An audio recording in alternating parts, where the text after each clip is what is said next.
जम्मू कश्मीर के पहलगाम में जो आतंकी हमला हुआ है उसके खिलाफ आज वडोदरा शहर में भारतीय जनता पार्टी और भारतीय जनता पार्टी युवा मोर्चा की ओर से मशाल रैली निकाली गई थी और साथ ही आतंकवादियों के खिलाफ विरोध प्रदर्शित भी किया गया था। पहलगाम में मासूम हिंदू पर्यटकों की जिस तरीके से गोलीबारी कर जान ले ली गई उसके विरोध में पूरा देश एकजुट है।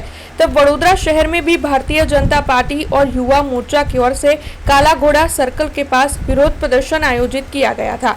दरअसल वहां पर सभी निर्दोष मृतकों की तस्वीर लगाकर पुष्पांजलि अर्पित की गई थी। साथ ही वहां पर उपस्थित सभी की ओर से 2 मिनट का मौन रखकर मृतकों को श्रद्धांजलि अर्पित की गई थी। तो वहीं मशाल रैली भी निकाली गई थी। आतंकवादियों के खिलाफ भारतीय जनता पार्टी की ओर से इस तरीके से विरोध जताया गया था।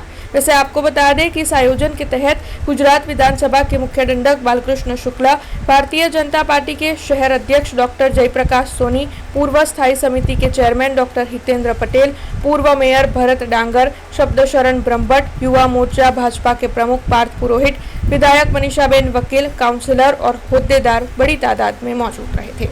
पहलगाम जे प्रकारनी नृशंस हत्या लोकोनी करवामां आवी टेररिस्टों द्वारा અને 28થી વધુ જાન ગઈ ખૂબ જ દુઃખદ ઘટના બની છે અને દુઃખદ ઘટનાના કારણે આજે શ્રદ્ધાંજલિનો કાર્યક્રમ યોજી રહ્યા છે। સાથે સાથે આદરણીય વડાપ્રધાન નરેન્દ્ર મોદી સાહેબની સરકારે CCSની તાત્કાલિક મીટિંગ બોલાવી અને ખૂબ કડક કહી શકાય એવા પગલાં લીધા છે અને ભવિષ્યમાં આવા પ્રકારની કોઈ ઘટના જ ન બને એ પ્રકારનો પ્રયત્ન ભાજપા સરકારનો રહ્યો છે અને રહેશે।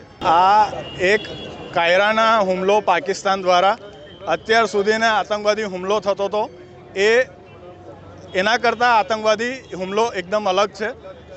લોકોને પોતાનો ધર્મને નામ પૂછીને હત્યા કરવામાં આવી। એમના પેન્ટ ઉતારીને ચેક કરવામાં આવ્યા કે આ હિન્દુ છે કે નથી અને પછી એમને હત્યા કરવામાં આવી। જ્યારે એક મહિલાને પૂછવા મહિલાએ કીધું કે મને પણ મારી નાખો તો આતંકવાદી એવું કહે છે મોદી સાહેબ કો જાકે બતાવો। એટલે આ સીધું જ એક આતંકવાદી હુમલો નહીં, એક વ્યક્તિ પર હુમલો નથી, આ ટુરિસ્ટ પર હુમલો નથી, પણ આ સમગ્ર હિન્દુ સમાજ પર હુમલો છે। અને પાકિસ્તાન જે પ્રયત્ન કરી રહ્યું છે કે જમ્મુ કાશ્મીરમાં છેલ્લા 10 વર્ષમાં શાંતિ સ્થપાઈ અને ત્યાંનો યુવાન પથ્થર અને બંદૂક છોડીને રોજગારી તરફ આગળ વધ્યો છે એને પાછો કેવી રીતના બંદૂક થમાવવામાં આવે અને પાછું કેવી રીતના ત્યાં ટુરિઝમ ઓછું થાય અને પથ્થરમારો ચાલુ થાય એની માટેની આ કાયરાના હરકત હતી। પણ જમ્મુ કાશ્મીરમાં પણ ત્યાંના લોકોએ પણ આનો વિરોધ કર્યો છે અને દેશનો દરેક યુવાન દરેક વ્યક્તિ આ પોતાના પર હુમલો છે એવું માનીને આવનારા સમયમાં મોદી સાહેબના નેતૃત્વમાં ભારત જે કઠોર કાર્યવાહી કરવાની હશે એ કરશે। જે બંકરમાં દુનિયાના કોઈ પણ ખૂણામાં હશે ગમે તે બંકરમાં હશે આ આતંકવાદીઓને શોધીને અને એમના આકાઓને પણ એમને જે જહન્નમમાં મોકલવાના છે એમને મોકલવામાં આવશે જ એ અમને ચોક્કસ વિશ્વાસ છે। અને યુવાનો દેશભરના યુવાનો જરૂર પડશે તો પાકિસ્તાન સામે લડત આપવા માટે પણ જરૂર પડશે અને સરકાર આહ્વાન કરશે તો અમે પણ આ યુદ્ધમાં અને આ લડાઈમાં અમે એમની સાથે છે।